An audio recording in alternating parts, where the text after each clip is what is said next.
Hola, cordial saludo, mucho gusto. Mi nombre es Sebastián Valero. En esta ocasión les voy a socializar para la materia de la investigación educativa desde una perspectiva mixta con la tutora Miriam Anaji Salazar. La primera actividad de la unidad 3, denominada la identificación de los diseños mixtos y los aportes a la investigación.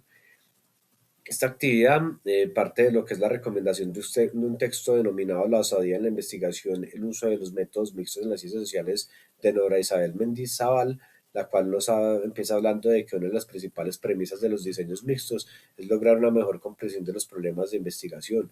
Es precisamente a que cuando el investigador se plantea unas preguntas y unos objetivos claros, entra en la disposición de seleccionar los más adecuados elementos metodológicos para así integrarlos y tener pues un mejor uso de lo que son las técnicas y herramientas, en este caso de lo que es lo cualitativo y cuantitativo, para ya hacer una mejor lectura de lo que es lo mixto. Para empezar hablando de lo que son las principales características de los diseños mixtos, empezamos hablando de que la integración de enfoques o el pluralismo paradigmático busca precisamente hacer un uso efectivo de los diferentes usos de los paradigmas. Un autor mencionado en el texto llamado Gers 1993 nos dice que los paradigmas son construcciones sociales con contornos ya desdibujados, por lo tanto el diálogo entre posturas es necesario y se hace muy necesario dependiendo pues de los alcances, de los recursos y el tiempo del investigador.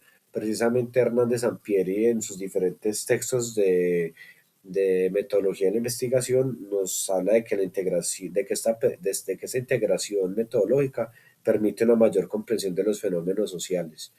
Eh, Luego empezamos hablando de lo que es la complementariedad y es precisamente de que desde el trabajo de las diferentes estrategias, métodos, metodologías, diseños, mm, se parte desde un trabajo individual y luego se complementan las dos lecturas. Es decir, que se empieza hablando de lo que es una triangulación donde se busca pues como responder a esas preguntas de investigación, pero teniendo muy en cuenta una mayor validez de los datos, el evitar sesgos por parte del investigador, una mayor confianza. Es algo que también nos dice otro autor mencionado, Maywell 2010, nos dice que los modelos para abordar fenómenos sociales se utilizan para medir las diferentes facetas de un fenómeno. Es decir, que acá pues también nos empezamos a relacionar con lo que es la flexibilización metodológica y precisamente desde ese concepto de flexible se entiende que no hay, que hay como una secuencialidad, que no hay una estructura única de trabajo, sino que al combinar los dos diseños se genera una estructura que debe responder a los objetivos y las preguntas de investigación planteadas inicialmente. Eh, Luego tenemos lo que son los procesos de integración. En estos procesos de integración partimos desde lo que siempre nos dice la autora en el texto, y es que se parte de un planteamiento del problema, que no basta con recolectar datos, sino que si están aislados no existe una integración metodológica.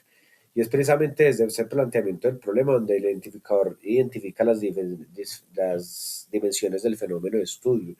Para dar un ejemplo contextualizado con mi propuesta de tesis investigativa relacionada con barrismo social, yo podría decir que cuál es el número de jóvenes que hacen parte de los programas sociales que se manejan desde una barra.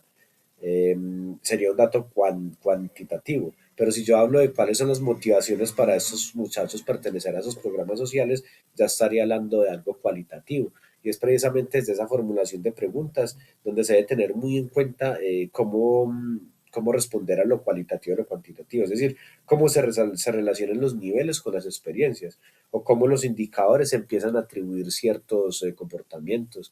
Acá es donde debe tener muy en cuenta el investigador cómo combina los dos fenómenos, las dos dimensiones, y cómo en esa recolección de información hace una buena lectura de los datos y de la información, tanto de las técnicas o instrumentos cuantitativos y cualitativos, cómo trabaja las encuestas relacionadas con las entrevistas, los cuestionarios en los grupos focales, las escalas en la observación, las pruebas y el análisis documental. Toda esa combinación de recolección de información nos debe tener como un análisis de los procedimientos tanto cualitativos como cuantitativos, desde pruebas estadísticas, desde categorización, desde la interpretación y la integración de esos diferentes estrategias y fenómenos que siempre nos debe llevar a responder en lo que es el planteamiento del problema.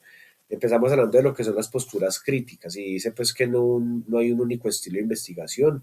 Es decir, que se debe combinar los diferentes enfoques de un eclecticismo metodológico, y es que hay una combinación de métodos y técnicas que se deben emplear cuando las preguntas así lo ameriten, nos dice pues Mendizábal. También nos empiezan hablando de una postura pragmática, y es decir, que hay un diálogo coherente entre las comunidades y el desarrollo de las diferentes dimensiones, para finalmente buscar una triangulación que no es solo combinar, sino integrar. Siempre nos hablan en el texto de la necesidad de integrar, y bajo qué condiciones, con qué fundamentos y mediante qué procedimientos es legítimo integrar diferentes formas de producir conocimiento, nos dice Mendizábal 2018. Para concluir, es importante reconocer que los métodos mixtos son pertinentes para estudios de fenómenos complejos como los que se presentan en el contexto educativo, en el cual pues ahí se busca una mayor comprensión de los diferentes fenómenos y la lectura propia de la información y de los datos pues que allí tenemos para llegar a esos objetivos y esas preguntas investigativas. La mayor fortaleza de los diseños mixtos es la forma de su integración, es la forma en la cual el autor integra e interpreta pues esos datos y utiliza pues técnicas de los dos. No siendo más, muchas gracias, espero pues las aportes en el foro. Muchas gracias.